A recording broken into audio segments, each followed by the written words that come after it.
Hi guys, happy Sunday. It's Lesley Logan here, and today you're with me at Balance Bodies Pilates on tour in Denver. I want you to check out my amazing neighbors. We've got Feetness over here. Ilaria is amazing, and this tool is one of my favorites. We'll have to do another live on that another day. And then look at this booth that Brad and I have.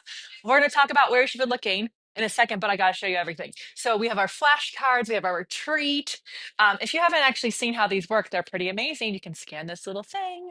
You can flip it over and read about it. We got all those. And then we're right next to our dear friends, Mindy's Closet. Mindy's Closet, you guys.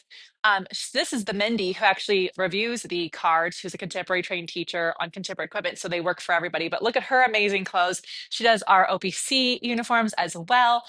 And so, anyways, we're at this amazing conference all weekend. Today is the last day here at Balance Bodies POT. Brad's showing you around. So hopefully you're enjoying seeing all of this. So where should you be looking when you do your Pilates exercises? What I have noticed is the more hypermobile you are, the tendency for you to look around the room while you're doing exercises increases. And the problem with your eyes looking around the room is it actually takes your attention off that mind-body connection we want to have, but also can change what the neck is doing, which affects what the spine is doing because the neck is part of the spine. Um, I think one of the worst things we did was call the neck because now we think it's a separate piece when it's actually connected to everything. So when you put your gaze in the right place, it can actually make exercises more accessible, even more fun and more possible. And so I want to show you a couple of things that I notice people are doing. So in the 100, for example, I see people looking at the ceiling. Oh my God, how many of these I have to do? You can see in my neck that that actually affects the exercise. But if I look to my center, now my neck is nice and loose. On the roll up, if you're here and you're looking forward like a turtle coming out of its shell, it's going to affect how your center is working. But if I actually do the roll up looking towards my legs and then following the spine shape, that round spine shape, right? I can have my neck following my whole spine. So now I'm looking here.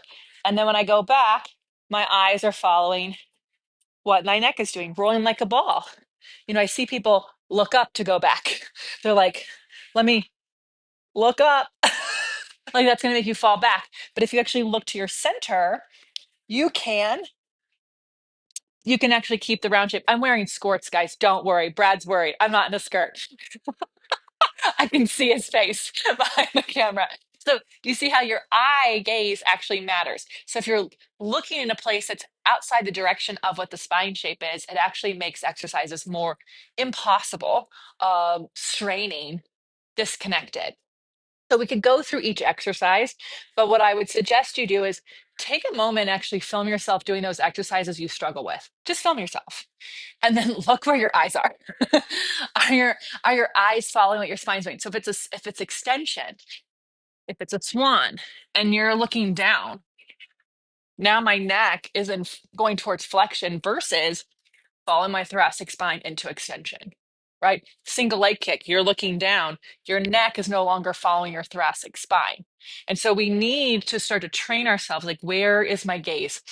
And one of the best things you can do, because you can't see yourself when you're moving, right, is film it. Film yourself doing the exercise and then look where your gaze is.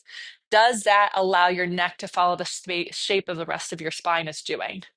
So if it's flexion, the whole spine is flexing. If it's extension, the whole spine, upper back and neck follows it. So I love this question because I think it is a easy thing for you just to pay attention to the next workout that you do. If you're an OPC member, you actually can submit that video to the community where I will provide feedback on where you should be looking, and I can actually personalize that for you. So thank you for submitting this question. I think it's so fun. We go live every Sunday answering your questions, and I love that we get to take you on the journey that we're going on. So everyone have an amazing day. We're going to go back to this conference and hang out with our Pilates friends here. Oh, the Scorts rule.